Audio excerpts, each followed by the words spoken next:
When that fourth meal hits, this is my go-to. I call them Macadillas. First, you want to go ahead and heat up some ice till it's mad. Karen? Right now it's pretty mad, but he's not spitting fireballs yet.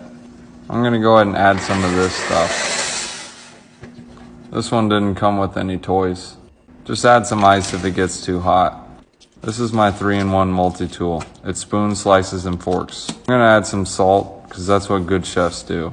After a hard workout, go ahead and drain the pasta sweat. Melt some butter, add the melted butter to a hot pan.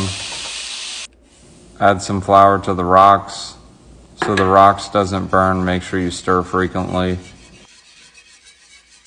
Add the pasta sweat, mix a lardo, add some cheddar, add some more cheddar, add some albino cheddar.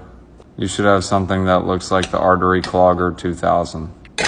Sour cream, add the cheese to the mac. Oh, I forgot one more thing, cheese. Mix a lardo, perfect.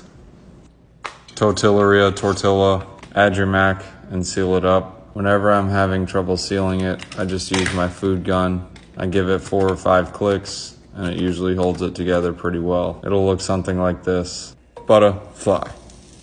Quesadilla. Sprinkle on flavor.